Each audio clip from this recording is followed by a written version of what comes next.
કારીગર જો મથી રહ્યો છે. આ તાર કાપી અને એનું થ્રેશરની તાર ભેગી કરીને કરવાનું જો આમાં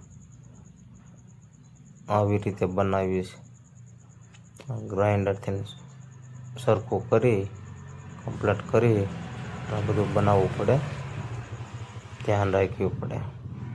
આ 9-10 હજારનું થાય તો આપણે 700 રૂપિયામાં કમ્પ્લીટ કર્યું છે.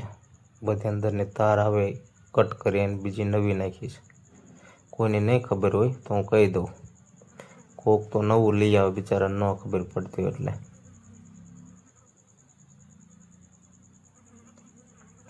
બાવળા મળે, બાવળા સિવાય ક્યાંય ન મળે. બાવળા જ જવું પડે.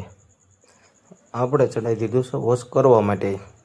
તો આને આપણે ચાલુ કરવાનું છે. આપણો સ્ટાફ આવી ગયો છે કાલ રાત્રે. આ થોડુંક રિપેરિંગ હતું, રિપેર કર્યું અને આવી ગયા છે આપણે વોશ કરવા માટે. અને વોશ થઈ જાય એટલે આપણે અહીંયાથી નીકળવાનું છે, પણ વોશ થતાં વાર લાગશે. 3 કલાક વહી જાય છે. જો ડ્રાઈવર કરે આપણે વોશ કરવામાં વાર લાગી જાય છે. ઓછામાં ઓછી 3 કલાક વહી જશે. આપણા કારીગર સાફ કરવા લાગી ગયા છે. બહુ એટલે બહુ ધૂળ ઉપર છે, કચરો છે એન્જિન ઉપર. કારણ કે બધા ઝાડવા નીચે હાલે એટલે બધું એન્જિનમાં જ તે કચરો ભેગો થાય. સાફ કરે છે. 11 વાગે ચડાવ્યું છે. 24 કેટલી કલાક થાય છે. આજે તો ઉપર શરૂઆત કરી છે. હજી તો ફરતું ધોવાનું છે, એન્જિનમાં સાઈડમાં ધોવાનું છે. વાર લાગશે, કચરો બહુ ઝાઝો નીકળશે. એક વોશ કરવાવાળો ઉપર છે, 3 આપણા માણસો છે. તમે જો ચડ્ડા પહેરીને ઉપર ચડી ગયા છે. અને હવે નીચે ઉતરી ગયા છે. ઉપર સાફ થઈ ગયું છે. હવે નીચેનું બાકી છે, સાઈડનું થઈ જાય એટલે બસ. જો કચરો તમે કેટલો કચરો નીકળ્યો છે. આ બધો ભેગો થયેલો છે. અને આ ડીઝલની ટાંકી પાછળથી કચરો બધો કાઢ્યો છે. કેટલા ટાઈમનો ભેગો થયો છે.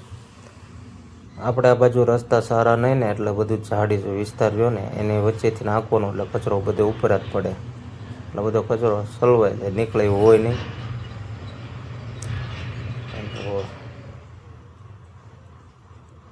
બહુ ઝાઝો કચરો ભેગો થઈ ગયો છે. હવે ધોવાઈ ગયું ને ઉતરી ગયું નીચે. 3 કલાક થઈ. કેવી હાલત હતી ને કેવી હાલત થઈ ગઈ. તો એને આવી ગયું છે નીચે. અને હવે આને હવા ઓછી છે, હવા પુરાવાની છે આગળ જઈને.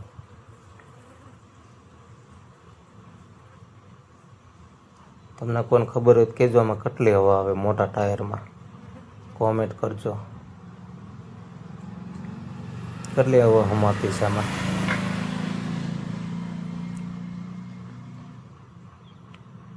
કમ્પ્લીટ થઈ ગયું તો નવું એકદમ.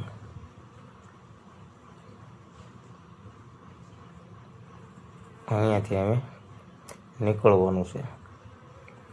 આગળ હવા પુરાવી સીધું આપણે પંપે આપણે જ્યાં રોકાઈ ત્યાં. ચલો.